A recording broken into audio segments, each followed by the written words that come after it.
Welcome to the Toffee Blues, your source for all things Everton, and welcome to another live stream where we are going through more of the latest transfer news. It's myself, again, joined by Paul McAllister. We're going to be getting through all of the major transfer rumours that have been going around on social media in the last couple of days. The big one today looks as though we may well be getting a bit closer to the potential signing of the very first name. I think that was bandied around right at the start of the window, and that was Nunes from Sporting. That appears to have taken a little turn. It looks a little bit closer now, and that has come via Pedro Almeida, who's been very much on the pulse with a lot of Everton rumours of late. But definitely, I agree with Wormy Spoons here in the group chat, who is saying, is anyone else really confused? Do we have money or not? Because the transfer rumours, some suggest we do and some suggest that we're penniless. It's like literally there's not one or the other. It's, we go from one extreme to the other, and it looks as though Paul has gone walkies. But anyway, as you were saying there, Wormy, do we have money or not? That is the big question, because we've got players, we've got journalists like Pedro Almeida, who is saying that we've got a potential 18 million transfer edging ever closer, and then we've got Denzel Dumfries, who's only supposed to be about 15, 16 million, who is, much more of a priority in my eyes, but we apparently can't afford that. So it really doesn't make any sense. And Paul has returned after a brief absence. As I was saying just then, Paul, Denzel Dumfries, we've been linked with for 16 million, which apparently we can't afford. But now Pedro Almeida is coming out with, we could be getting Mateus Nunes for 18 million. Logic? Is there any? The kid from Sporting Lisbon, I haven't seen that reported by any source who I genuinely trust. It's all just been Portuguese media, isn't it? And I don't know much about this journalist who's come out today and said that it's back on the table. But I haven't seen anyone who, if they report it, then they're usually right, like Paul Joyce or the Echo or any of the Athletic boys, or even one of the writers who writes for the Nationals, like the Telegraph or the Mail. There's usually smoke with fire when they report on transfer rumours, at least most of the time. Sorry, go ahead, Paul. I'm not buying that we're back in for this Sporting Lisbon lad, and I don't buy that we were ever in for him really to begin with, because, as I said then, I haven't seen it reported by any source who I think is genuinely trustworthy. It all just seems like it's Portuguese media, and for all we know, that's just the kid's agent throwing Everton's name out there to try and get him a move somewhere else. And he knows, obviously, that Everton are a club that are looking to do transfer business. So those reports today, I'm not sitting here expecting us to sign that kid. I don't think that one's going to happen, or I've not seen anything that's made me think it's going to happen at all. That's the thing, though. You're saying there that they're using Everton as a pawn, perhaps, to, raise interest from elsewhere. But you're saying they're putting out there that Everton are a club interested in doing transfers. No, we're not, because we haven't got them. If we haven't got the money to spend at the moment, so I think it's one of those that we can't really spend any money on them. So I don't see why they'd be using us at this stage until we've maybe sold a few players. I mean, whoever it is, Sporting Lisbon or his agent or whoever it is in Portugal who's started these rumours up again, they probably don't know what Everton's financial situation is. They don't sit around reading about Everton's FFP situation, I imagine. So they don't know that Everton have only got X amount to spend. And I don't think we've got nothing. I think we have got enough for maybe one signing, because some sources have said that there is money there and we are willing to spend it. It's just, I think, what is it? 49 million or thereabouts, how much we can spend without selling anyone. That's substantial. I think we could get 2 decent players in for that. You'd like to think so, but again, as we've touched on, everyone knows that we need a right back. Everyone knows that we're interested in another winger. Everyone knows that we're going to need another forward if we sell Moise Keane. So I don't blame selling clubs who would usually sell a player for about 20 million-ish, thinking, no, we can haggle a little bit here and get it up to maybe 30. Because, again, we know Everton are, would you say, desperate? Is it getting to that situation where we're desperate now? Thanks to the last couple of summers of ignoring the problem, yeah, I would say so. Because this should have been addressed 2 years ago. I mean, I if we haven't signed a player by the end of this week, when the United game will have come and gone, then I will really start to worry that what we've got now is what we're going to go into the season with. I am hopeful that we're going to get maybe 1 or 2 names, but if we go into the first game of the season, is it Southampton at home? Southampton at home, yeah. That's actually not long away now, to be honest. It's about a week and a half to go. Yeah. If we go into the Southampton game, or with just the players we've got now available, even if we sign another player on the Thursday or Friday beforehand, he's not going to be fit to play in the Saturday and go straight in, is he? So unless we've signed a player in the next 7-8 days, then we're going to go into the first game of the season with what we've got. And although you'd fancy us to beat Southampton at home, you'd think with a full Goodison, I mean, you can never take any game for granted. But our start of the season with the squad we've got, I can't see us really banking many points, to be honest. I mean, we need to improve. We really need to improve. Otherwise, we're not going forwards on top of what we did last season. We'll struggle even to finish mid-table again with the players we've got.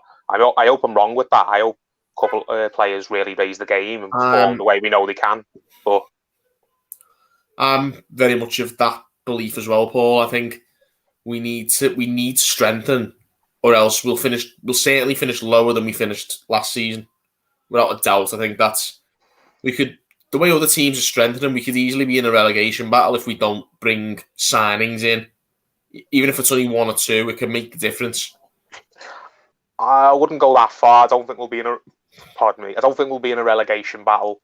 I think there are still some clubs that are down there who, even if we don't do anything this summer substantial, I'd still pick us easily to finish above. I still think we're going to finish above the likes of Brighton, the likes of Burnley, the likes of who else is coming up? Watford, teams like that. Do you know what I mean? It's just 10th where we finished last season. That's not good enough for Everton. It's not acceptable. Do you know what I mean? And you won't like what's coming this season if we stay the way we are. You've always got to hope, haven't you? I mean, I imagine going into the 2004-05 season, everyone was thinking that we were going to be down there again because we'd finished 4th from bottom the season before, and we'd only signed Marcus Bent and Tim Cahill that summer, and we'd sold Wayne Rooney. So everyone probably went into that summer thinking it was going to be another really hard slog and probably a fight for survival. But we ended up having probably our best season in the Premier League that year. Not points-wise, but position-wise, we did. So you've got to hope, haven't you? And I do think we've got some players who are capable of raising their game and kicking us on, because we did get 59 points last season, and 59 points most seasons. It's a decent tally considering the squad we've got. If we still had the likes of Lukaku, then I wouldn't be happy with that tally, but we haven't. So 59 points would probably get you top 8 in most seasons, and I think if we'd have finished 8th last season, I don't think fans would have accepted it, but I think the sort of, what's the word I'm looking for? People wouldn't have been so disappointed. The fact that we finished 10th, I mean, it's not nice, is it, when you look at the table and you see yourself all the way down in 10th? It takes the sting off a little bit if you finish maybe 8th and you feel like we missed out on European football by a couple of points, but we missed out by the odd game. Do you know what I mean? Whereas when you finish in 10th, even though the league was pretty tight, you can't help but feel that you were miles away from it. So yeah, but also it was the fact that you got Leeds, who were a newly promoted side, finishing above you. Yeah, that stings, doesn't it? And the likes of who've been at Tottenham, who were in absolute disarray. They had an absolute disaster of a season, still ended up getting above us in the end, and who finished 8th? I think Tottenham got 7th. Arsenal, West Ham finished 7th. West Ham finished 7th, did they? They got 6th. West Ham, yeah, West Ham got 6th, but West Ham had their Martinez first season. They're not going to have a season anywhere as good as what they've just had. Maybe they might do something in one of the cup competitions, but they're not going to finish in the top 6 again or anywhere close to it. I'm happy to be vaulted on that if I get proved wrong, but again, Tottenham had a disaster season, finished above us. Arsenal had a pretty horrid campaign as well, didn't they? They didn't do anything. Everyone was expecting big things of them, and they got nowhere in the cup competitions or the league, and they still got above us. and we've got a better manager than Arsenal, and a better manager than the likes of Leeds, and a better manager, or we did do, in Ancelotti, and we still couldn't get above him. So I'm hoping that next season, at worst, it'll only be slightly worse than what we've just had. And considering that the upheaval we've had, then it's not acceptable, but it could be a lot. We've had worse at times. That's what I'm trying to say. I've supported Everton through darker periods than this. It's just depressing, considering where a lot of people think we should be. I think it's depressing compared to where we could have been, like in terms of, you know, where we were at going into last season and the start we had, and I think that's where the issue are. I think that's where the issue is. Apologies, but like that's where people are annoyed because we promised so much and fell away. This season, I think people will probably accept. You realise that we finished 10th, we finished 12th the year before. You know, unfortunately, this is where that squad is at. It's a very, very bang average team. It's a team that has got a lot of players in it who perform bang average on a regular basis. Yet some people, especially non-Evertonians, neutrals who you hear on the airwaves and in the media, seem to think should be better than what it is. I mean, I've been on TalkSport on behalf of the channel a fair bit over the last few months, and they talk about players like Iwobi and Green and Delph and Sigurdsson and others like Gomez. They talk about as if these players are good enough to get us in the top 8, and I have to point out to them that they're absolutely not. They don't perform well enough, and it's not like they've just had a bad season. They've been like this consistently. They have, between them, the likes of Iwobi, the likes of Sigurdsson, the likes of Gomez, they have a handful of good games a campaign. They really do. And if you Delph, he has a handful of games where he's even available. Little arsehole. The sample size is even smaller with Delph. Yeah, so I think we've got players who are capable of raising the game, because I know Mina's a great player for me, but again, he's too injury prone. We miss him too much. He misses, it feels like, at least a dozen games a season, and if he didn't miss them, then we'd probably he's a player who's capable of playing in a side that regularly gets in Europe. For me, he just needs to stay fit. Same with maybe Michael Keane. Michael Keane seems to go through these runs of form. I think Keane's not a bad player. It's just you want Keane to be maybe better than what he is, and maybe we have to accept that he's not that good. But Keane goes through these runs of form where he looks the business, and he looks like, yeah, this is the player who we thought we were getting when we signed him. Goes from one extreme to the other, Michael Keane, I think. Yeah, that's what I'm trying to say. He's too one or the other. He's either really, really good, and you're thinking, right, this fella should be starting for England. This fella should be getting tied down to a new contract. He's sorted out whatever problems he's got in his head. And then he'll have another game or a run of form where he's just awful, and he goes back to looking like the player who's an absolute nervous wreck on the pitch. And Mason Holgate, I mean, I think that with Holgate, a lot of people have given up on him now, and I don't blame them. Whereas 12, 18 months ago, he looked like what I was just saying, looked like a player who's there for the future, like he should be in Everton starting lineup for years to come. And then he has just an absolute awful season that we just had then. So our squad, it's kind of all over the place. I mean, if all the players just performed to a basic level, if all the players gave a 6 or a 7 out of 10 every game, a 6 out of 7 out of 10 for them, considering what their level is, then I think we are good enough to get in the top 8. And maybe just a couple of signings would push us on beyond that. But it just seems like so many players just go from one extreme to the other, as you're saying. They're either 2 or 3s out of 10, and that means we should be finishing in the bottom half, or they're having 8 or 9s, and that would probably get us up and around the European places. And it's the hope that kills you. We'll have a stretch where you think, right, we're going to do this. We're on a good run of form. We're getting some good results. The manager's worked out a style. The players seem to be getting it. Just as long as we don't get injuries, then I think we can really push on and maybe do something. That's another thing that we have to address, by the way, is that we as a club, COVID regardless, beforehand, get too many injuries. We've always been like that. We're just cursed. It's not even something you can blame on maybe the manager or the medical team or whatever. I know under Martinez, the big criticism was that the training he had them doing made them dead successful. I can't say it. I've just made it. Yeah, basically, it was very, very likely that players were going to pick up calf injuries, and the medical team he had were all crap. basically. That was what was said under Martinez, because he didn't have the players running. And the opposite was said about Moyes. Sometimes he overtrained them, and they ended up picking up little niggles. And just numerous managers have come and gone. Koeman had a world-class fitness team, the one he's got at Barcelona now, and we were still getting injuries. We were getting injuries under Marco Silva. We were getting injuries under Ancelotti. It just seems like it's just an Everton thing that we can't shake. But that's something we need to shake, because that's a crucial factor. The best seasons we've had are when the injuries have been minimal. Yeah, I can't remember an injury that we had in 04-05. Not one doesn't spring to mind. It seemed like we had the same 11 every week. We had a couple of bad ones in 13-14 under Martinez first season, but they weren't majorly long term, and players who got injured seemed to bounce back. Well, under Martinez, it seemed like the players we got injured were not players we were relying upon. I mean, Aruna Kone played one game in the Cup and then done his knee, and then we never saw him again for like a year and a half. And who else? Lassina Traore, that big tall guy we got in on loan in January. He came in and played one game and then got injured, and then we never saw him again. And I can't think of who else we got in that campaign. Lukaku missed a month or two.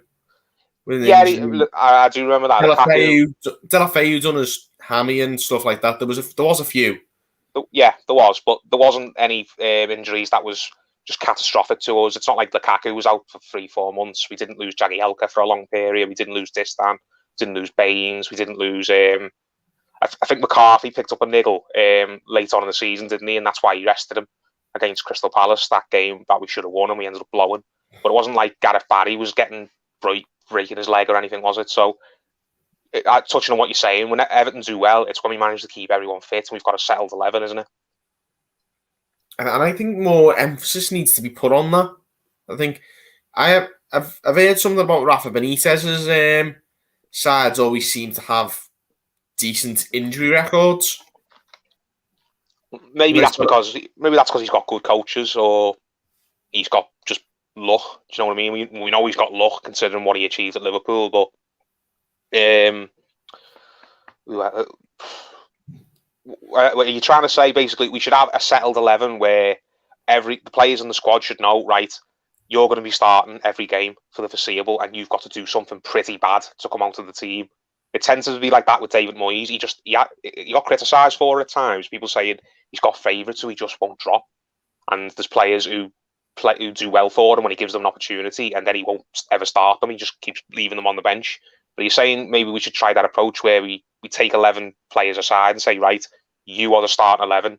It's on you to lose your place. And then you say to everyone else, like, keep Moyes keen if he's still here, or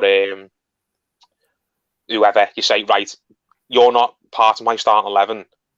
And the only way you're getting in the starting 11 is if you do something really, really impressive and the player who's in your position currently messes up. You think there should be less chopping and changing?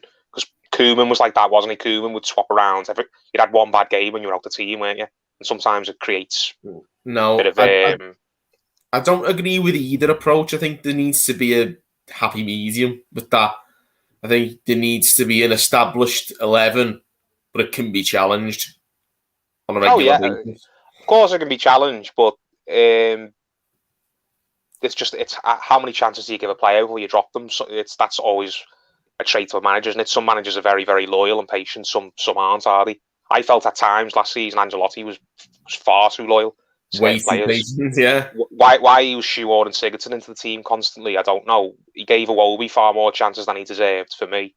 I know he ended up doing well in the second half of the season, but I thought Pickford should have been dropped in the first half of the season when he was really poor, yet he stuck with him. He only played Olsen in the odd game, didn't he? Whereas I thought in the first few months of the season, Olsen should have been our starting keeper, but just, yeah. I think Benitez will be interested to see what he does. Is he going to be a manager like Koeman, who 1 or 2 bad games and you're out the side, or is it going to be something prolonged before he's willing to drop you? A prolonged spell of bad form. I think the most important thing is I think we need to have a side who are more, as I say about injuries. I think we need a side who are more reliable in terms of fitness records. We can start that by not giving contracts to crocs who are not wanted, like Fabian Delph. Just any excuse to kick him. That's precisely my point, mate, is because we've signed too many players who are either have poor fitness records or are, let's be honest, not grafters. We need more grafters. Oh, yeah, of course we do. But the game. Some of the injuries we've picked up, though, there's nothing that anyone could do. There's no way you could have foreseen it. Like, Gabaman's no one's fault. Gabaman, I don't think... Gomez, you know. Gomez and Gabaman hadn't had serious injuries in their career before they joined Everton, do you know what I mean? And Gomez's injury happened during a game. Do you know what I mean? You can't help the fact that the opposition player was a dirty bastard who took him out. Yeah, you can't help that. And then Gabaman's a bit of a weird one because he came to the club not fit. Then apparently Marco Silva was told not to play him in those first few weeks of the season, or to not start him, and he obviously didn't listen, and he ended up making the injury even worse. And then subsequently, loads more problems have arisen. That was no one's fault. Like, no one knew he was going to need a second operation. No one knew he was going to injure himself all over again playing foot tennis or whatever. No one knew he was going to come on and play a couple of minutes against Crystal Palace and then get injured again. So that can't really be helped, stuff like that. But you don't have to be given contracts to the likes of Fabian Delph, who's late 20s and is notorious for never being fit. You don't have to give contracts to the likes of who's the other guy I'm thinking of? What, a sick note? Yeah. That's a fair share. He's not here anymore. I mean, Towson's must be up there now.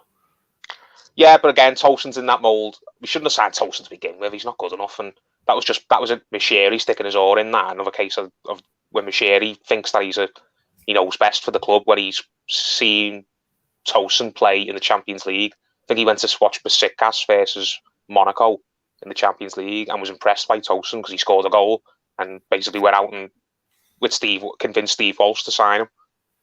So yeah, there can be less of that. There can be less of Misheri thinking that he's a scout for the club. But I get what you're saying. Just we need more luck with the injury front, and we need to do our own work better. And we probably need to have a better fitness team in place at the club to stop players picking up little niggles, because that's happened far too much over the years. We've had whatever it is, whether it's a training we lay out, whether it's fitness team making wrong decisions, like with Gabaman when he's not quite there, and then we end up playing him, and then he ends up needing an operation, and then the operation we give him doesn't work, and he needs to enter a second one. We just need to be smarter, and we need a bit more luck. For me, I think it is. I always think this whenever I watch us. There's something horribly wrong about the way that we do training. Be it the fitness side of things, the technical side of things, the sort of teamwork side of things. I think there's so many times I watch Everton, and this isn't just a fitness thing. It's when I watch them on a Saturday and we see the way they play sometimes, and you wonder, what do they do in training? One thing I've noticed about us, maybe some people can point it out, and maybe we do it, and I just can't think of any off the top of my head. We don't seem to have any routines from free kicks or corners where you think, right, they've practiced that. I see other teams doing it. Leeds were doing it quite a bit, and Liverpool do it sometimes as well. No, it's free kicks where they hit it under the wall. It doesn't seem like we've got any tricks up our sleeve. That's what I'm trying to say. It just seems like we try the same thing over and over again. One thing that needs knocking very much into our players is how to take a throw in quickly. Oh God, I can't remember last time honestly, we had a team that did that. It is the one thing. I watched the football with my dad a lot, and he just says, I've never seen a team worse than Everton at taking throw-ins. And this goes back to, I started watching Everton in the early sort of stages under David Moyes, and it's always been the same. We've never seen to take a quick throw-in. It's interesting you mentioned that, because I read a good piece in The Athletic. I'd suggest anyone give it a read if you've subscribed. The red side? No. It was about, do you know who Clive Woodward is? The rugby manager, yeah. He won the World Cup.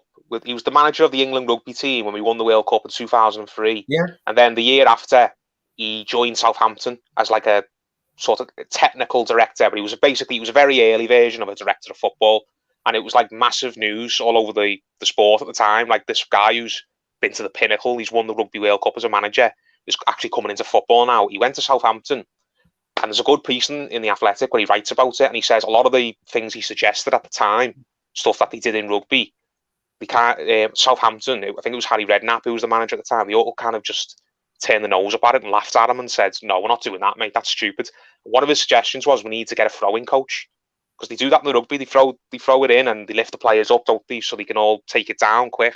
Players fight over it. He said we need a throwing coach because it's so important. It can momentum in a game can be lost just off a slow throw in. You could be well on top of a side. Absolutely.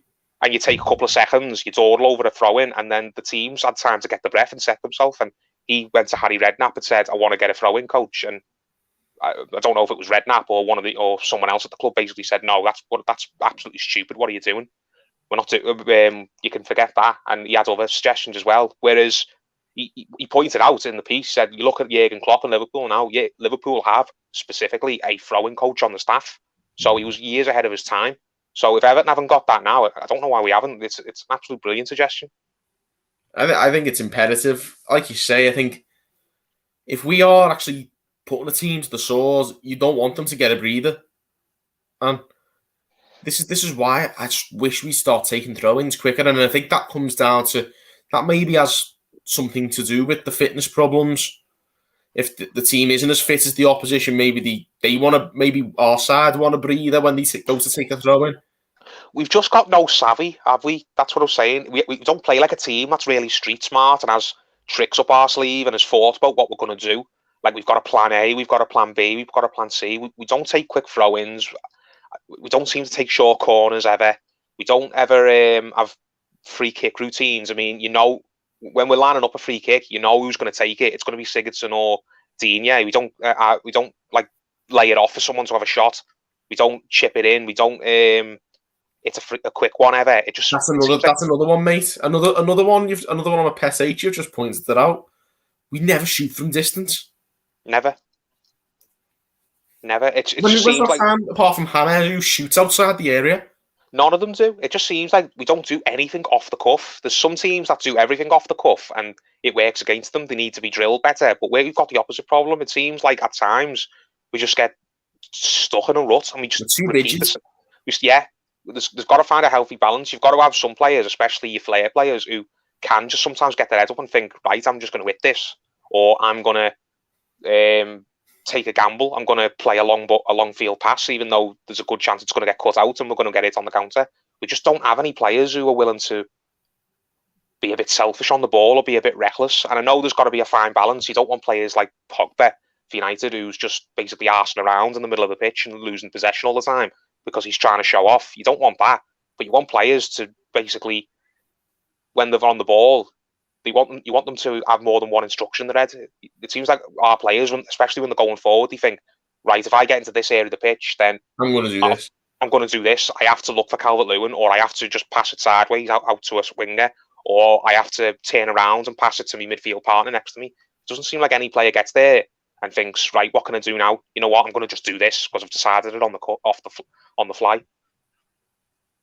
Yeah, I think this is the thing we mentioned. I think we've said this before, and it all adds up to one thing, and we've said that about Everton so often, is we're so predictable. And this is why, because we don't try different things regularly enough to give the opposition something to think about. Some of that's on the players, because some of the players we've got are just robots. Do you know what I mean? That if they haven't got the quality on the ball, they haven't got the quality in their head either to come up with anything.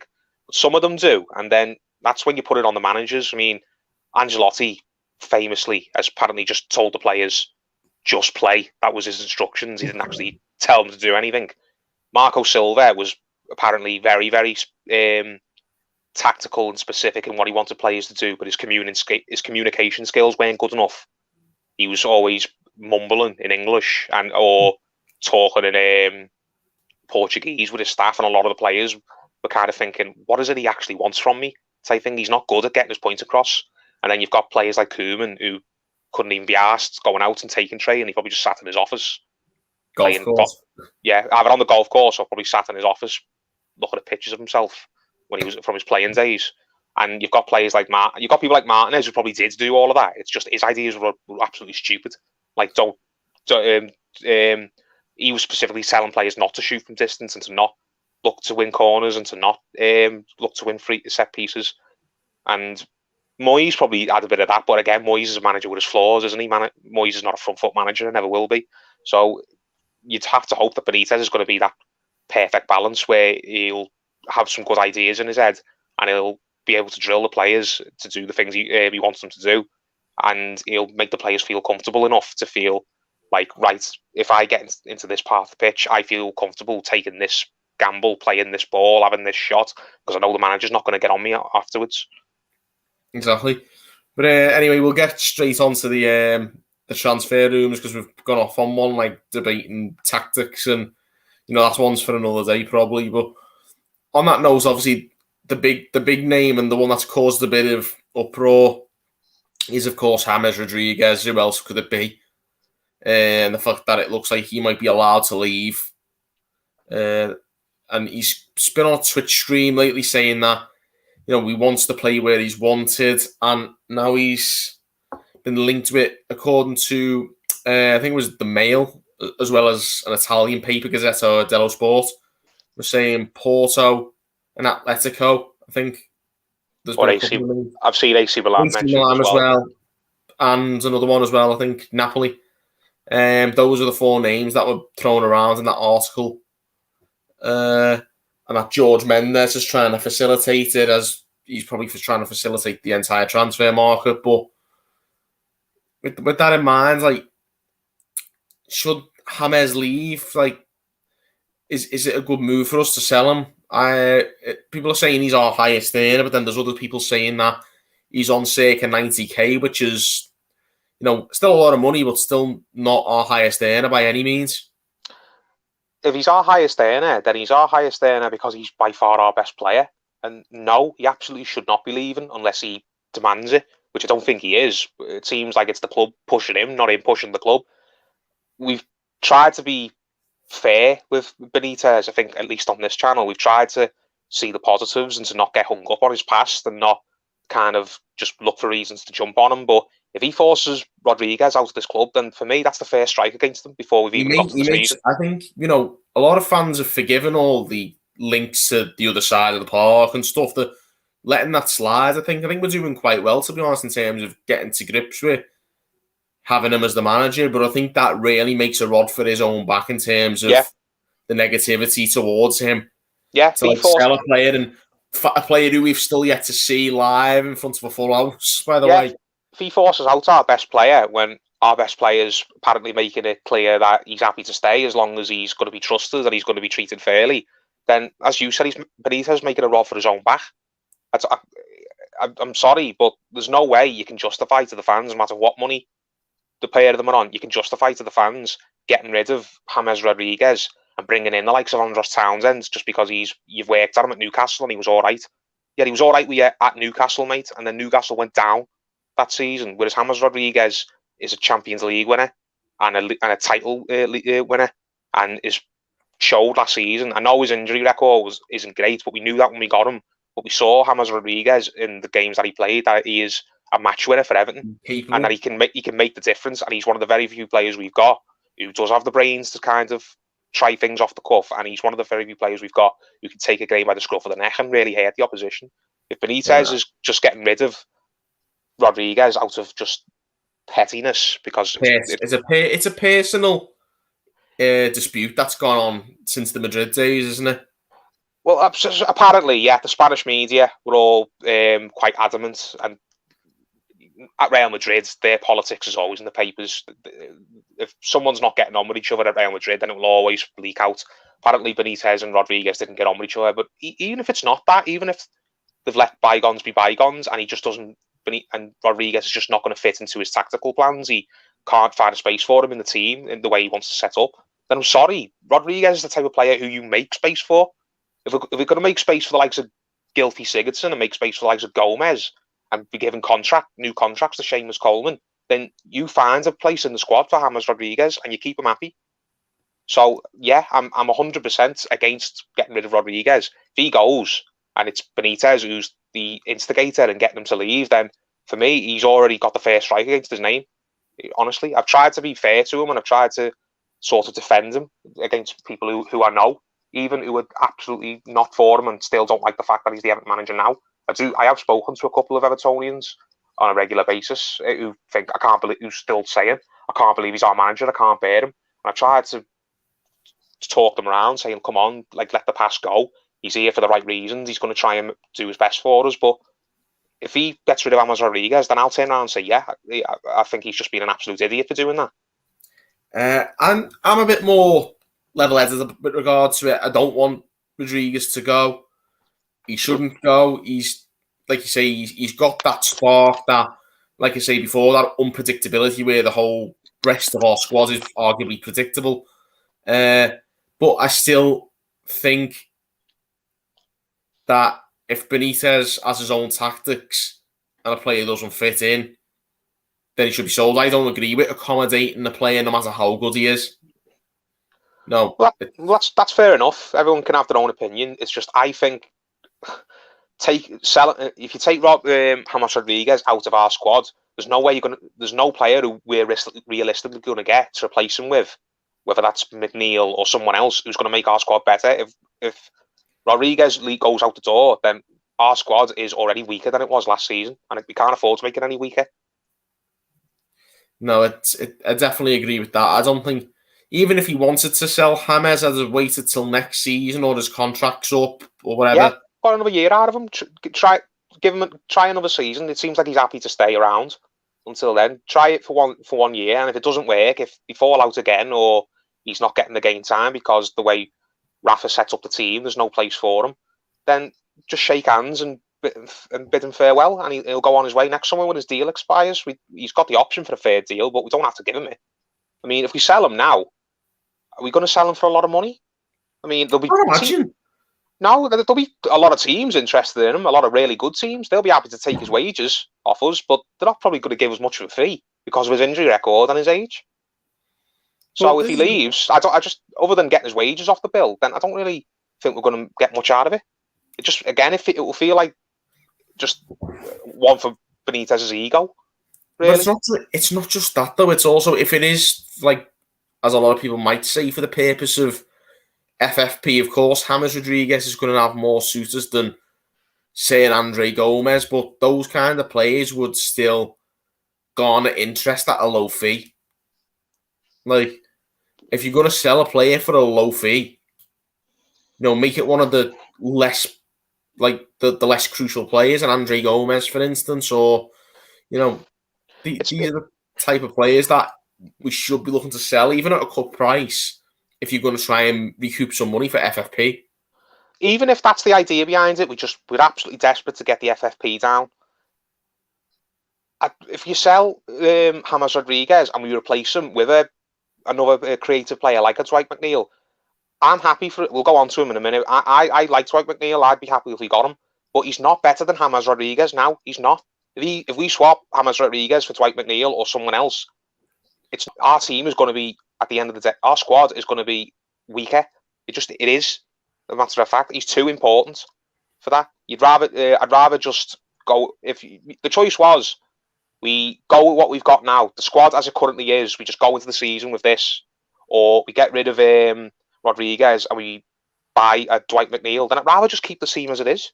Because I honestly think if you get rid of Rodriguez, there's no one who we're going to bring in, realistically, to take his place in the squad who's going to be better than him and offer more than him next season. I really don't. No, and I'll be honest, I know you say you like Dwight McNeil, and I do like Dwight McNeil. I think he's a really good player, but he isn't what we need, I don't think. I think we need a faster winger. Really, we should have been all out for Leon Bailey, but he's going to Villa. Yeah, that's a kick in the balls. That is a massive, massive kick in the teeth. You never know. Maybe it'll work out the way what's his name, that striker who went to West Ham, the one who went to, everyone was in uproar over it. Haller. Haller, yeah. I remember when West Ham signed Haller from Frankfurt, and everyone was up in arms about it because Haller had been great in Germany and it seemed like he was affordable and we needed a striker at the time. And everyone was like, how can we let West Ham get in over us? He's going to be great for West Ham. I can't believe that we've not got in there and tried to sign him. And then he went there. He was an absolute donkey, wasn't he? I mean, I don't think Bailey will be a flop. Bailey won't be, though, mate. It's a completely different type of player to Haller. Yeah, I know what you're saying. But what I'm saying is, Bailey might go to Aston Villa and he might not be the world beater that everyone thinks he's going to be for them. I'm not saying he's going to go there and be terrible, but he might not be a player who we look at next season. We think, oh God, if he was in our team, he'd make all the difference in the world. You don't know. We'll have to see. We've had players who we're interested in end up going to other clubs before, and it's not exactly been a disaster. It's worked out as okay. We probably if you're not thinking right, we've done well to dodge a bullet there. Then you've at least looked at it and thought, I'm happy with who we ended up getting anyway. I mean, Gabriel was another one, wasn't he? We're all thought we were going to get Gabriel, and then we didn't get him. Went to Arsenal instead, and we ended up getting Ben Godfrey. And I don't think there's anyone now who'd swap Gabriel for Ben Godfrey, is there? So you've got to try and be open-minded. I know a lot of people like Leon Bailey and would have been made up to see us sign him, but just because we haven't got him and he's gone to another Premier League club, until we actually see the results, until he's actually smashing it for Aston Villa, we shouldn't be up in arms about it. Even though you say we dodge a bullet, but we just take an even bigger bullet normally. Hopefully not. I mean, you know it's nailed on. He's going to score past us when we play them next season. You just know it. Oh, yeah, absolutely. But it's just it's a massive kick in the teeth to miss out on Leon Bailey for me. I think he's exactly what our team needed. We might not have even been in for him. I mean, he's another player who we get a lot of people talk about him on social media, but I didn't see one legitimate source actually say Everton were in for Leon Bailey, or we bid for him, or we were having conversations. It seemed like for me, it looked like Aston Villa was the only place he was going to go this season if he left Leverkusen. Yeah, so maybe we weren't even in for him. Maybe we could have got him, and we've decided that there's another player we've got our eye on who we prefer. You just don't know. We don't know what's going on, but we needed a quick winger. I don't think Dwight McNeil is the answer. I don't think he's quick enough. I'd like AK Richie7 in the chat here saying I would take Asensio. I wouldn't. I think, again, is he that quick? We need pace badly. I think we've made a good start bringing in Damari Gray. He's quick. If he's the level we need, I don't know. We need a quick quality winger. I think Bailey looked like the best option out of what seems realistic. We can't just be going for a winger, though, just because he's quick and has nothing else, because we've had quick wingers who didn't really make a difference. We had Walcott. Walcott was still rapid when we signed him, but Christian Atsu was absolutely rapid. Do you know what I mean? Walcott was, and just because they've got pace doesn't automatically mean they can come onto our side and make it better. That's what I'm trying to say. They've got to be the package. They've got to have the package. Yeah, as the Toffee Blues there, I've just said there, Bailey has been on our shortlist for 2 years, according to The Athletic. Fair enough, then. I mean, I don't think The Athletic just make things up. If The Athletic say it's true, then it's true to an extent. But again, I haven't seen anything saying that we bid for Leon Bailey or we were at the negotiating table for him. Like, we were trying to go through his agent to convince him to come here. Like it seems like we're trying to do with Dumfries. For all we know, he's been on our shortlist, and we've just been happy to not go there. Do you know what I mean? Maybe he was third or fourth choice on our list, because you've got to have a shortlist. You've got to have multiple alternatives if you don't get your first choice. For all we know, he was an alternative if we don't get our first choice, who we're still in for.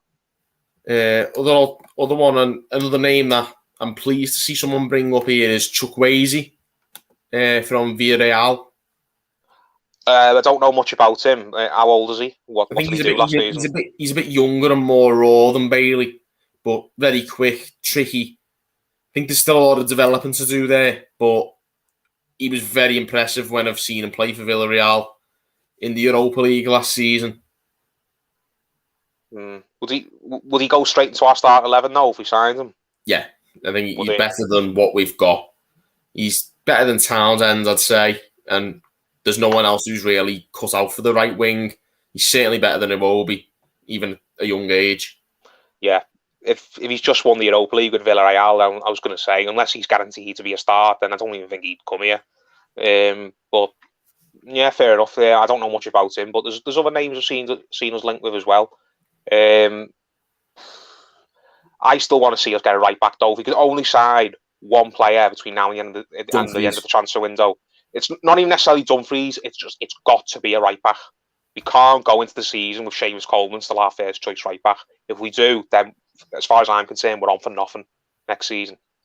I know sometimes it seems like I really going hard on Coleman on this channel, but Coleman, he's 30 Is he 34? 33, I think. He's 33, 34. He's had a serious injury. His legs have gone. He can't play as a traditional fullback anymore. He's either a right-sided centre-back in a free, or sometimes he has the odd good game as a right wing-back, because he did that last season and he had a few good performances and he had a few stinkers. But Seamus Coleman is not good enough to be playing 30-plus games for Everton anymore. It's just a fact. So we can't be going into the season with him as still our starter, with Mason Holgate as the backup. We've got to get a right-back. This is the other thing with... It's not that we shouldn't be going in hard on Seamus Coleman. It isn't his fault.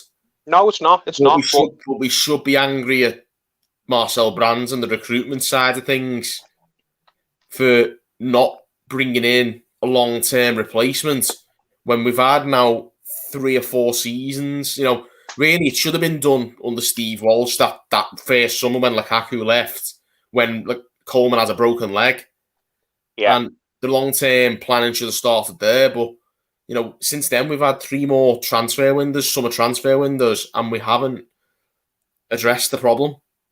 No, they've been lazy with that one, haven't they? I think they were hoping to give Kenny a go, weren't they, and see what he could develop into. And he's not good enough, is he? And maybe they were hoping Holgate could come in there and prove his worth. And he was never a right back. We saw last season that it's not his position. He's never ever going to thrive there. But I do get what you're saying. I think it should have been sorted out last summer when we loaned out John Joe Kenny, and Mason Holgate went into the season injured because he missed the first few months. We should have signed a right back before the transfer window last year. Do you know what I mean? And we've been lazy on that one. We need to get this sorted this summer. If we don't get it sorted this summer, then it's a disgrace. No, it was also... I mean, we brought Sidibe in on loan and it didn't work. But after that, there should have been a permanent replacement. Yeah, as I said, it just seems like we keep putting plasters on it, don't we? Got Sidibe, who came in on a low-risk loan, and we had the option to buy him if he worked out good enough, but we didn't take it up. We sent Kenny out on loan, and I do think they were hoping that Kenny would maybe go to Schalke for the season and come back a much better player. Ready, yeah. And it's not the case, is it? He's not ready, and he doesn't look like he's ever going to be that level now that we want him to be. And again, as we touched on Holgate played there periodically in his career and seemed to do well there, and maybe that was his natural position rather than right back. But we saw last season that that's not the case, definitely not. So we have to get a right back sorted this summer. I mean, my first choice would be Max Aarons, but I think that's died to death now. I haven't seen Everton linked to Max Aarons for months, and Fabrizio Romano said at the start of the summer that basically that was not going to happen, that we were too far apart in valuation. I think if Norwich had not come up, then we probably would have got Max Aarons. It was a goer, but the fact that they've come up means they don't have to sell him, so they were well within their rights to just ask for the king's ransom for him, which I imagine they've done. So we've turned to other options, and it seems like Dumfries is the main one we're looking at, but again, it seems to be the Everton way. Whenever we want a player, that player ends up doing something that makes signing them a lot harder. He's just gone and played out of his skin at the Euros, hasn't he? And he's got the likes of Inter Milan sniffing around him now. So yeah, but again, that looks like they're getting Hector Bellerin though. Are they? I mean, I saw that, but apparently it broke. It was kind of at a stalemate, that one. Is it back on or? I'm not too sure. It looked like it was getting close, but I don't think it's definitely not been announced yet. I know Xhaka was meant to be going to Roma, and that broke down, and he's just ended up signing a new deal. So I wouldn't be shocked at all if something similar happens with Hector Bellerin, where he doesn't end up leaving Arsenal and he ends up signing a new deal, or at least hanging around for until January. So, I mean, Dumfries, I would like him now, but it just seems like every day that passes, that deal gets less and less likely, doesn't it? That's the case with all of these, though. This is what happens when you've got a transfer team who did it. Maybe not necessarily diver, but I just think at times we just... What's the word I'm looking for? I don't think it's divers and we sit around wondering, shall we bid, shall we not? Or we haggle too much. I just think sometimes we don't decide on who we want early enough. We don't go for them. We don't get our priorities right either. Yeah, we prioritise getting certain players over other ones who are more important because of the position they play. I mean, we've gone and picked up Damari Gray and Andros Townsend. Now, I know Townsend was on a free, But we've gone and sorted out the Damari Gray like that, haven't we? Snapped it up. I mean, it seemed like we woke up one day and he was announced, wasn't it? It wasn't like negotiations took very long. It seemed like we were linked with him on, I can't remember what day it was, but it felt like we were linked with him one day and then he was signed the very next day and he was getting unveiled. So yeah, same with Townsend. I'm Begovic, all of them. Yeah, but Townsend was different because he was on a free. Do you know what I mean? He was probably going to offer. He was going to take the first deal we offered him, but it seemed like we weren't negotiating with Bayern Leverkusen for any time at all. It seems like we just went in, bid for him, got it accepted, give him his deal. He accepted it straight away, and he was over on the plane, getting unveiled and getting his photo took. Do you know what I mean? So it seems like we put all our energy into getting that deal done ASAP. Like Marcel Brands has been over there, and it's all been agreed weeks in advance, and all we had to do was just put the money in the account. I don't get why we're not doing that for a right back. Now, we saw weeks ago, didn't we, when Benitez was announced, that apparently Marcel Brands wasn't at the Finch Farm for all the photographs Benitez is unveiling because he was in Holland doing transfer business. Well, what was he doing? Because I've not heard anything since. Hopefully, it's still in the oven. That maybe he was doing something and they've just done well at keeping it under wraps. It hasn't leaked out yet, but they better get a move on because the season starts in a week and a half. This is the thing. Marcel Brands is really starting to. I'll be honest. He's starting to tick me off. He's really not earning his money. No, he's had it so far, because this could change. But so far, we're on August 3rd, 2021. So far this summer, he's been crap. He's really crap. This transfer window out. Yeah, it's weird. This is his fourth summer for us. He did quite well in his first one when he got here in 2018. In 18 with Silva, he got us a few good players like Mina, and Gomez was good for a while. That was a good loan deal for Gomez, and he got us Bernard, didn't he? Who was good that season. He did well in his first summer. Then he had an absolute stinker second summer. I mean, it wasn't all his fault. He didn't know that Aubameyang was going to come in and get injured straight away. But he got us Moise Keane, who wasn't the player, who wasn't anywhere near as much of a full package as we thought we were getting. We all thought Moise Keane was going to come in and start for us, and we thought Keane was going to be like Lukaku, didn't we? Yeah, and I still think Moise Keane's got ability, and I'd be happy if we kept him. I wouldn't be devastated if we sold him, but Moise Keane wasn't as much of a full package as we thought he was when we signed him. He was a lot rawer and needed more development. And who else? He got us Fabian Delph, who disaster. And we got us who else? We sold Drissagana Gay. And who else did we get in that summer of 2019? We got Aubameyang, we got Delph. Iwobi. I mean, some people don't blame him for the Iwobi one, but as far as I'm concerned, even if he didn't negotiate that deal, if he didn't negotiate that deal, then he at least approves it by hanging around and not doing anything as it happened. The buck stops with him as far as transfers are concerned. He's supposed to oversee the football side of things. That's what a director of football does. In my opinion, Wormy Spoon says in the chat here, is it Brands or FFP? We don't know. FFP is the issue, nothing else. FFP is the issue, but Brands are supposed to oversee that and deal with it accordingly. I think the fact that we're in the mess we're in with FFP is now almost completely on brand, if I'm not mistaken. If it's 3-year cycles, even the absolute disaster transfer window under Steve Walsh has been written off now. I know the Lukaku sale is too, but it's now all his business. He came in to fix a mess, right? And he's done that to some extent. He has got rid of a lot of players we didn't want, but he's also added to the mess himself. I mean, if FFP is the problem, no one made him give that contract to Fabian Delph. No one made it. Yeah, no one made him give that massive deal to Bernard. No one.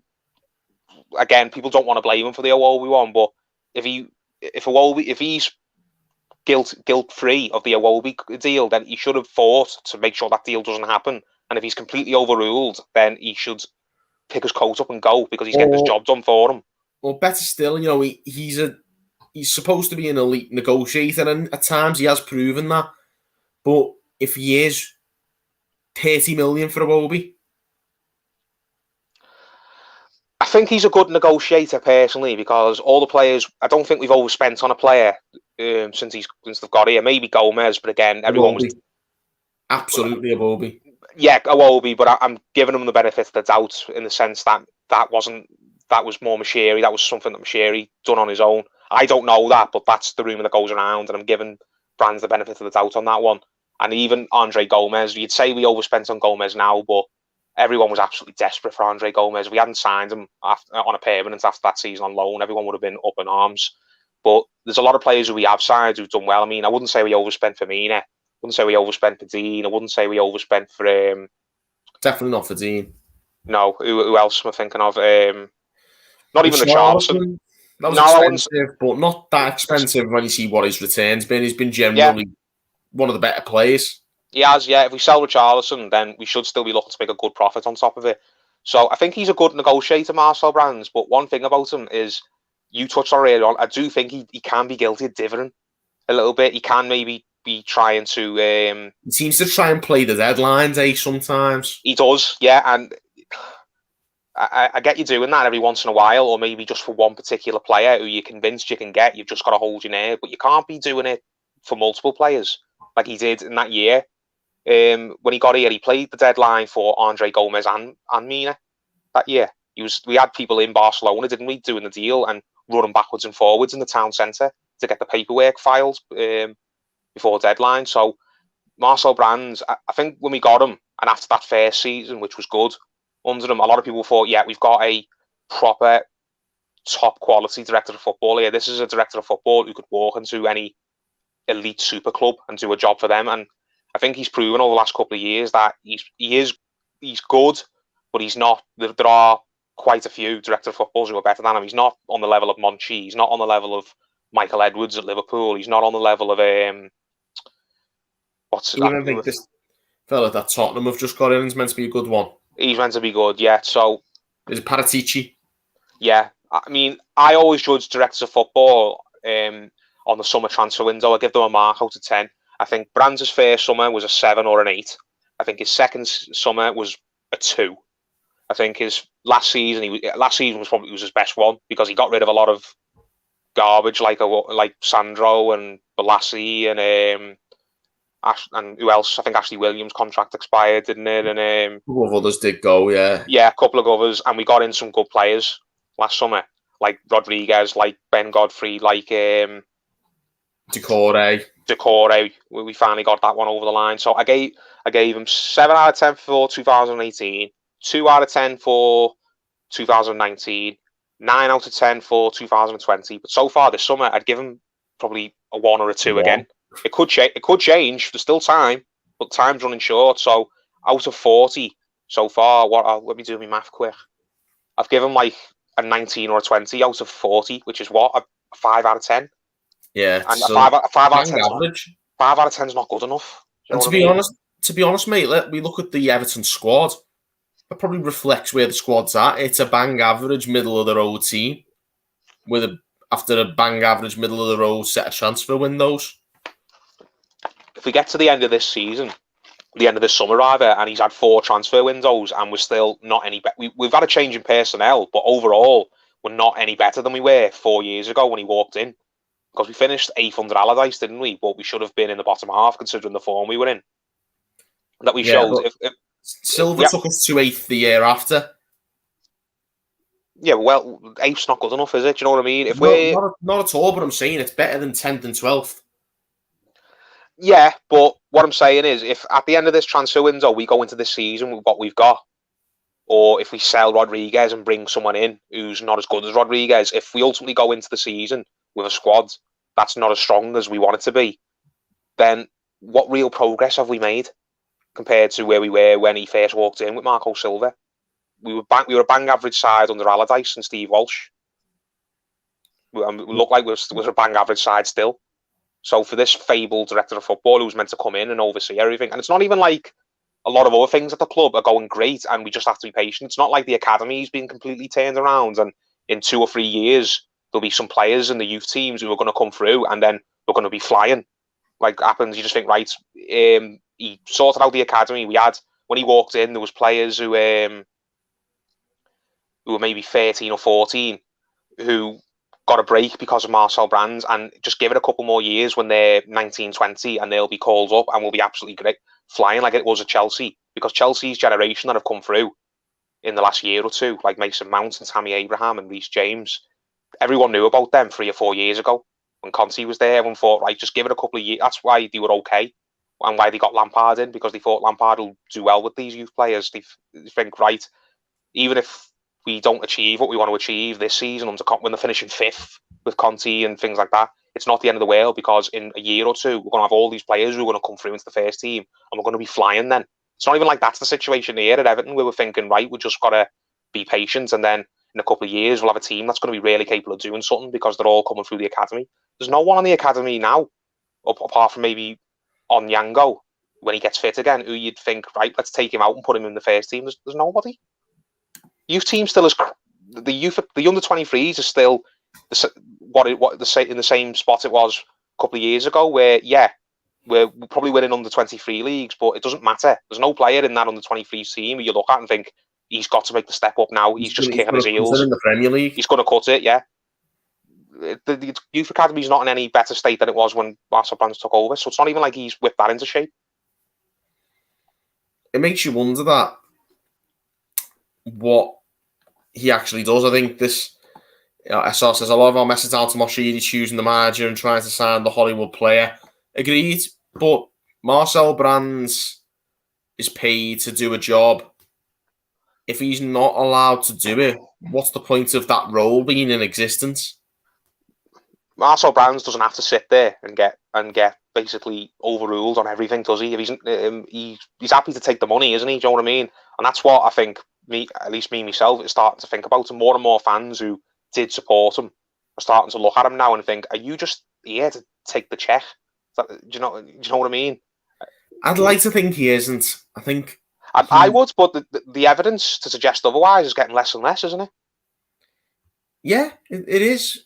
I think he is. His mind is in the right place, but it's annoying when, if for me, the blame really lies with Moshiri for, like you say. I think he seems to step on everybody's toes. I know he's the benefactor. He's bankrolling a stadium, and yeah, there's that. I think that's the thing. Do you annoy the benefactor who's given us the stadium, which could mean a long-term, improvement in the future, and drive him away with his investment? Yeah, well, that's the balance, isn't it? For all the criticism you can have of Moshiri saying he picks the wrong managers, he buys players who he shouldn't be buying just because he's watched them, and he's naive, things like that, and he trusts the wrong people. He is, at the end of the day, bankrolling a stadium for us that's now officially getting built now. They're actually we've got the keys to Bramley Moore. We've started. So he's still a net positive for this club by far, Moshiri. For all the mistakes he's made with managers and players and things like that, he's still getting the most important thing spot on, which is getting the stadium developed.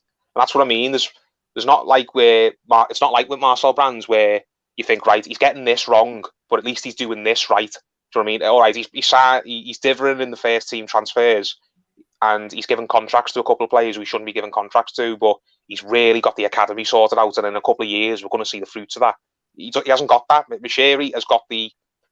on one hand, he's buying players who he shouldn't be buying, and he's stepping on everyone's toes, but on the other hand, he is still bankrolling the stadium for us. It just seems like Brands is just only doing one thing, and he's not even doing that well half the time. Somebody said earlier in the live chat, and I agreed with this, it was with regard to Marcel Brands, and he was saying Brands doesn't sell well. Erwin Koeman, in 4 transfer windows, Everton have only raised 3 million in player sales. Is that true? Is that the last 4 transfer windows? I'm presuming that's post summer 2019 when we sold Lookman, Vlasic and co. But since then, we've only raised 3 million in player sales, and I think that's one of the reasons we're in the mess we're in at the moment. We don't sell well, and we don't sell. We haven't sold well because we haven't got any players who we can sell. Sellable assets. We haven't got anyone who anyone wants. The only player I can think of that's left the club in the last 3 or 4 years, and we've actually got quite a bit of money for them, was Gay. Can you think of anyone else? Other than Gay was the only kind of big name. We made a tidy profit on Vlasic, and I think that's about it. On Vlasic, yeah, but Gay is the only player I could think of where he was a first teamer and we sold him. And everyone would, even though everyone was sad to see him go, everyone thought, yeah, for that type of money, that we were right to accept that. Do you know what I mean? We can't turn down. We got 30 million for him, didn't we? Some thereabouts. 30 million. We bought him for like 7. So. Yeah. But other than that, we haven't sold any player on in the last 3 or 4 years, I think, who you look at and you think, right, we rated him and he was a good player for us, but for that type of money we're getting offered, we can't turn that down. Who else has happened? Lukaku, maybe? But again, Lukaku was the most important player. We were still, if I know we got like 80 million for him, didn't we? But I think most people were still absolutely wanting to keep Lukaku. Oh, definitely. Like that, Lukaku was more valuable to us than that 80 million was. Whereas with Gay, it was like, yeah, we love Gay and he's done really well, but that 30 million, we can go and get a younger version of Gay with that. Well, we should have done. We thought we were in Gabamon, but obviously fate intervened with that, haven't we? Hasn't it? But yeah, can you think of any other players we've sold for big money in the last couple of years, or money you think, yeah, that's a good bit of business, that's moving him on for that fee? Not really, I think like it was good business selling Vlasic and Lookman for a profit. How much do we sell Lookman for? About 17, 18. We paid 11 for him. That's not enough, is it? Do you know what I mean? I know Lookman was making a stink, wasn't he, to go, but you'd think I know he didn't play a lot of minutes for us, but I'd have wanted more money for Lookman than that. You know, if Lookman gets sold this season after the season he's just had at Fulham, you'd think he's going to go for more. You'd think like Leipzig will make a profit 30. On him. Yeah, maybe not that much, but they'll make 20 plus. If Leipzig sell Lookman this season back to another Premier League club, then you'd think they'd break 20 for him, and that's what I think we should have been doing when we were going to sell him to Leipzig. AK Richie in the chat here, Lookman was 22 million. If that's true, I think that's pretty good business, but well, that's not bad then. But yeah. No, incorrect. A Richie, Toffee Blues. Idrissa Gay was the last player we sold for 20 million plus. Since Gay in January 2020. Gay went in the summer of 2019. Summer of 2019. Yeah. Yeah. So Idrissa Gay went for around the 30 million mark, but he's the only 27 million. 27. Idrissa Gay. That's a good fee for a player of his age, though. He was getting. I think he's over 30 now, but he was touching 30, wasn't he, when we sold him 2 years ago? Yeah, he's into his 30s now. But it's more about we need, whether we like it or not, and I've said this on a number of occasions now, and I'm probably sounding like a broken record, but whether we like it or not, we need to sell one of our key players. Well, yeah, that's why we're in the situation we're in. We can't basically go out and really. I think we've got enough sources have said that there is money there for one signing. We don't have to sell somebody before we can go out and buy someone. We can get at least one name in the door, and I think that's why it's dragging on. I think the club are being absolutely sure before they spend the money, because they know that could be the only signing we make this summer. But we've got to sell somebody, and we don't want to sell Richarlison, do we? Ideally, we shouldn't be looking to sell Calvert-Lewin or Dean. Other than Moise Keane, who would you be happy to part with? I mean, Pickford. Yeah, I was going to suggest that. A lot of fans a lot of fans might not like this. A lot of fans have come round to him in the last couple of months, but I'm still very much of the opinion that Jordan Pickford is a very hot and cold player. For as great as everyone was saying he was in the back end of last season, which he was, you can't forget how terrible he was in the first few months and how terrible he was in the season before last as well. He's not consistent enough. He's on a good run of form now, but his history suggests that he's going to go through a terrible run again. We got a good offer for Pickford. I'd take it personally. Yeah, I think that'd be a wise one. I think even Lucas Dean, I think he's one of the best about, but I think this is how you do it. This is how teams grow when you're in the position we're in. I'm not sure about Lucas Dean, because if we sell Lucas Dean, then we're just basically making the same situation for the left that we've currently got on the right. Because who's going to go on the left? And Kunku's not ready, you'd think. Thierry Small isn't ready, and even if he was, it seems like he's determined to get out, isn't it? So it looks like he's got a problem with his attitude, to be honest. Yes, if we sell Lucas, we haven't got a reliable backup left back, have we? The same way we haven't got a first choice at right back. If we sell Dean to buy a right back, then we're just going to need a left back afterwards, aren't we? So if we sold Dean, I don't think we could sign a replacement left back and a first choice right back. So maybe not Dean. Well, maybe next summer. He's got 3 years left, hasn't he? If maybe we should be looking to move Dean on next season when we'll have had 4 or 5 years out of him and thinking, right, now's the time to make a profit. As much as that would hurt fans, as much as fans love him and have got attached to him, maybe it's the smart thing to maybe get 1 more year out of Dean and then sell him when he's got 2 years left to get a bit of money. And hopefully there'll be someone, maybe another year when whoever it is in Kunku or Thierry Small have got another year of development in them, or there's another left back who comes on the scene who we think we could get for a reasonable fee. That's the thing. We've got to be more strategic. Yeah. But yeah, it's really tough. One last one I think we've just touched on in the chat before we finish up is with regards to Moise Kean and potentially selling Moise Kean. Fabrizio Romano has come out today and said that Rafa Benitez will not sell Moise Kean. Well, he can get on with it then, can't he? He can get his head down and look to graft and get himself in the team. I mean, I wouldn't bat an eyelid if we sold Moise Kean as long as the fee was good. I wouldn't just. I absolutely do not send him out on loan. I'm glad the club have told PSG where to go with that. But even if they only offered something, how much do we buy Moise Kean for? 27 million. Yeah, it was somewhere in the high 20s, wasn't it? If they offered us about 30 million for him, so he'd only make like a 1 or 2 or 3 million profit, I don't think we should be taking that. I think we should be looking to at least make 40. Yeah, we should be looking to make at least 10 million in profit on him. So, and if Benitez has had a look at him and thought, no, I want to try and work with him, I want to mould him, I want to get his head back on the job here at Everton, then player can just get on with it, can't he? At the end of the day, if he signs a 5-year deal, when he signed that 5-year deal, he's got to be a big boy and own up to himself that when you sign deals like that, you've got to anticipate being at those clubs for time. It's that simple. You can't sign a 5-year deal and then after it doesn't work out after one season, decide that you want to go somewhere else and just expect the club to let you go.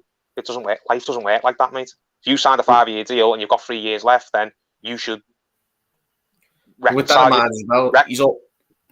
When you also signed, go ahead. I was just going to say he's going to have to reconcile himself with the fact that he's going to be at Everton for a while longer because that's what his contract says. That's it. Like I think when you get paid that kind of money, you get paid, so you've got to prove that you're worth that as well. And he's got to, he's back here now when he can show that. I'd love it if he did, and I think if he wants to move to a Champions League club and he does it this season, there's no doubt that he'll get offers. Yeah, of course he'll get one. Do you know what I mean? If he comes back this season and he does what Idrissa Gana Gueye did, and he gets his head down and he works dead hard and he produces the goods, then if we're no further along than we are at the end of next season, then another club will come back for him, whether it's PSG or Juventus or someone else, and he'll have a much better bargaining position because by then he'll have 2 years left on his deal, and then it will be a case of we either sell him now and make money or we won't make any money on him at all. So he's in that limbo spot where he's like Harry Kane at Tottenham. He's got 3 years left on his deal. That's still long enough for the club to hang on to him and say, you're not going anywhere. And he's not really can do about it. It's not like he can say, well, I'm not signing a new deal, so you'd either sell me now or you get nothing in a year's time. Like it would be if he had 2 years left. No, he's still got long enough on his deal for the club to feel like he can be an asset here and we can force him to stay in. It's that simple. The thing is, I'm confident if he does well, we could sell him next summer, and I think we should, even if he does do well. If we want to be strategic as a club, we've got to be clever.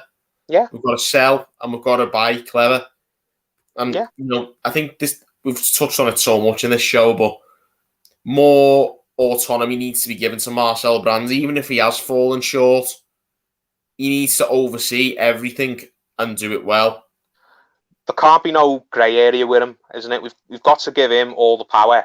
So whenever things go well, he gets all the credit, and when it goes wrong, he gets all the blame. We can't be having this, oh, well, that was Mashiri sticking his oar in, or that was... Silva wanted this player, or... Yeah, or this manager, I'd work with this player at a previous club and was absolutely adamant that he wanted him here, or that's Bill Kenwright in seeing that player gets a new deal, like a youth player or a Wayne Rooney.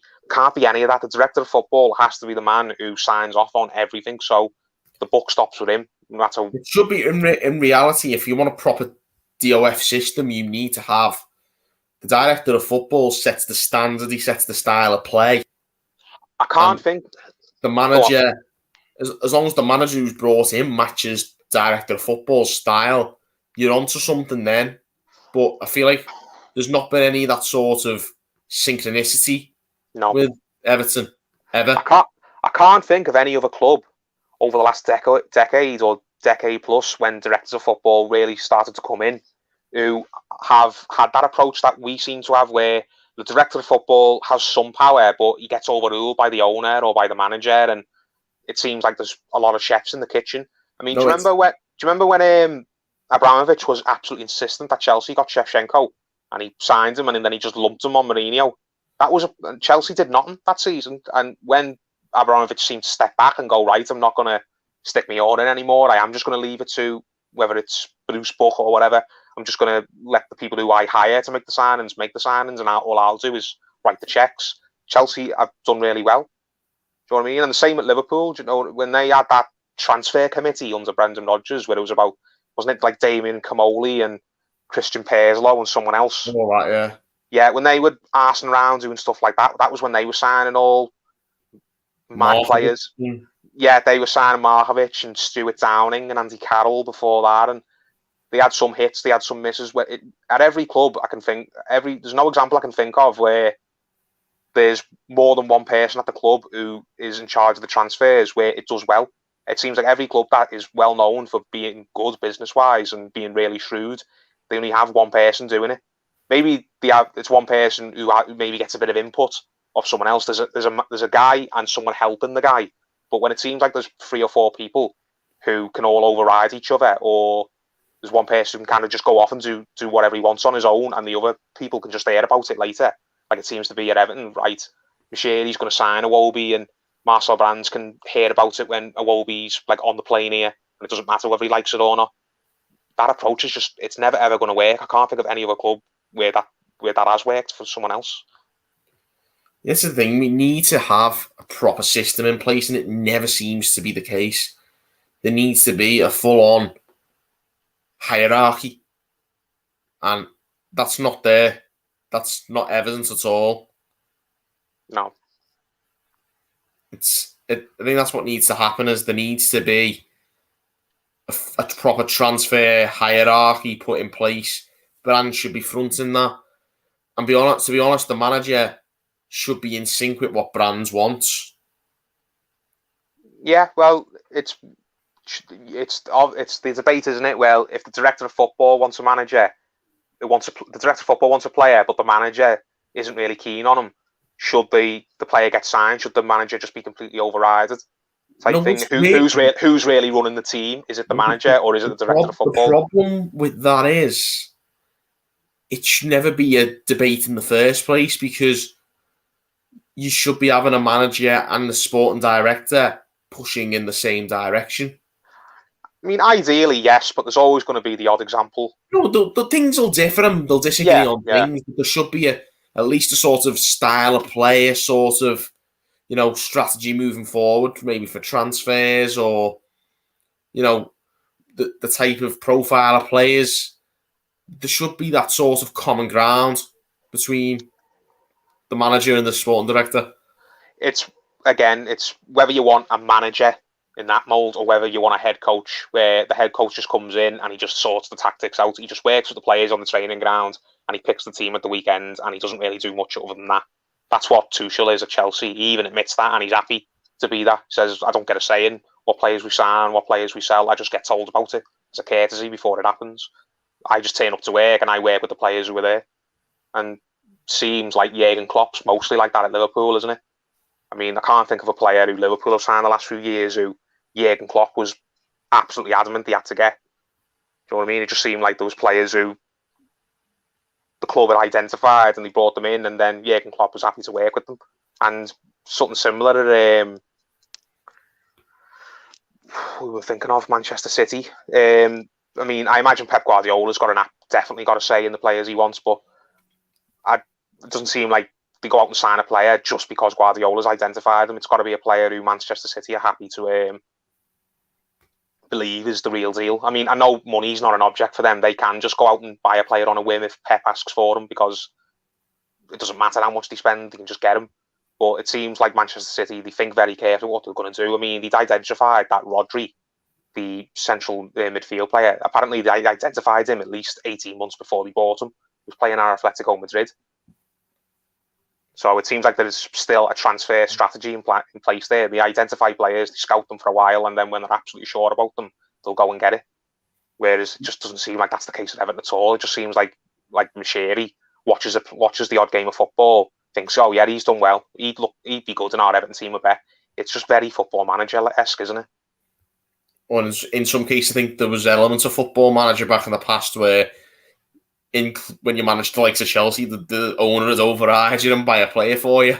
Yeah, just In our case, it's not either just vanity signings where just someone at the club with a bit of power is just convinced this certain player is going to come in and do well for us, even though he hasn't really done his own work on him.